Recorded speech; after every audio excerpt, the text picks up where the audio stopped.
Go.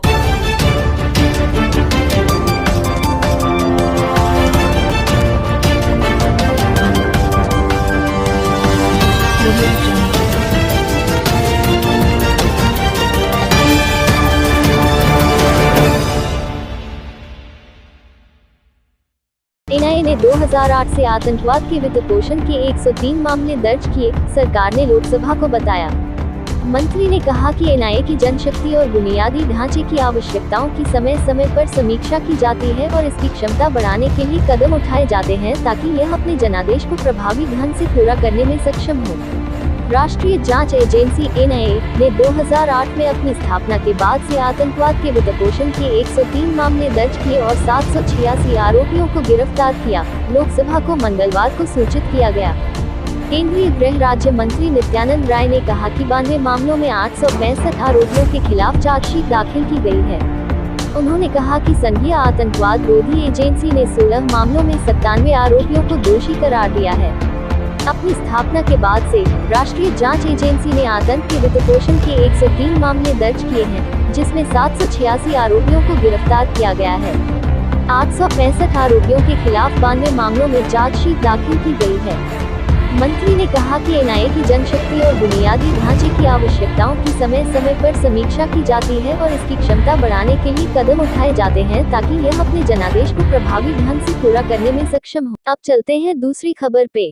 विदेश प्रशासन के एक शीर्ष अधिकारी ने कहा है कि भारत स्वतंत्र और खुले हिंद प्रशांत क्षेत्र के साझा दृष्टिकोण को साकार करने के लिए क्वाड में अमेरिका के लिए एक आवश्यक भागीदार है।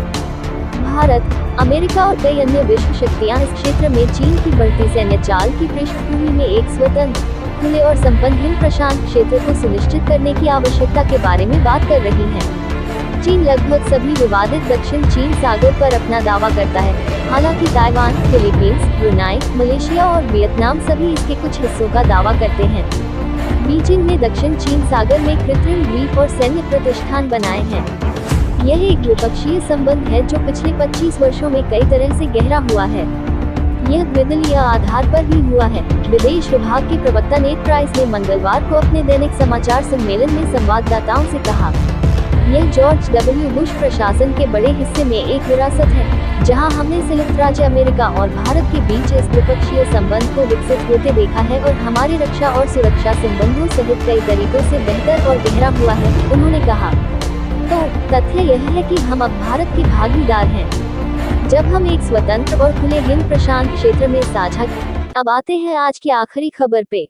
विदेश सचिव हर्षवर्धन श्रृंगला संयुक्त राष्ट्र महासभा से एक दिन पहले मंगलवार को न्यूयॉर्क पहुंचे और सुरक्षा परिषद द्वारा यूक्रेन में मानवीय संकट पर मसौदा प्रस्तावों पर मतदान करने की उम्मीद है।